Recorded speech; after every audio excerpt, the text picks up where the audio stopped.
ಮುಖ್ಯೋಪಾಧ್ಯಾಯರೇ, ಶಿಕ್ಷಕರೇ, ಆಡಳಿತ ಮಂಡಳಿಯವರೇ, ಪೋಷಕರೇ ಹಾಗೂ ನನ್ನ ಸ್ನೇಹಿತರೆ ಎಲ್ಲರಿಗೂ ಶುಭೋದಯ.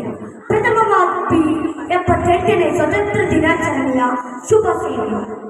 ಪ್ರಾಚೀನವ ತಿಕ್ಕಿತೊಳೆ ವರ್ತಮಾನ ಜೀವಗಳೇ, ಉಕ್ಕೇರಲಿ ಬಾಳ ಹೊಳೆ ಆ ಭವಿಷ್ಯದವರಿಗೆ, ಕೈಕೊಟ್ಟವಿದೆ ಮೂರು ಜನ, ಕೈ ಹಿಡಿಯಿರಿ 4 ಜನ, ಎದ್ದೇಳಲಿ ಎಲ್ಲವನ್ನ ಆ ಸಮೃದ್ಧ ಬಾಳಿಗೆ ಎಂಬ ಕಣವೀರನ ಕನ್ನಡದ ಆಶಯದಂತೆ ಭಾರತ ದೇಶವು ಪೋರ್ಚುಗೀಸರು, ಫ್ರೆಂಚರು, ಇಂಗ್ಲಿಷರು, ಡಚ್ಚರ ಛತ್ರೋಪಾಯಗಳ ಕಪಿಮುಷ್ಟಿಗೆ ನೇರವಾಗಿ ವಕ್ರವಾಗಿ, ಸತ್ಯವಾಗಿ ಅಸತ್ಯವಾಗಿ, ಪ್ರತ್ಯಕ್ಷವಾಗಿ ಪರೋಕ್ಷವಾಗಿ, ಹಾಗಳೊಮ್ಮೆ ಇರುಳೊಮ್ಮೆ ಹೀಗೆ ನಾನಾ ತಂತ್ರ ಕುತಂತ್ರದಿಂದಲೂ, ನಿರಂಗಿಯ ರಾಜಕೀಯದಿಂದಲೂ, ಪ್ರಭಾವ ನೀತಿಯಿಂದಲೂ, ಪ್ರಯಾಸದಿಂದಲೂ ಭಾರತ ದೇಶವನ್ನು 106 ವರ್ಷಗಳ ಆಳಿದರು.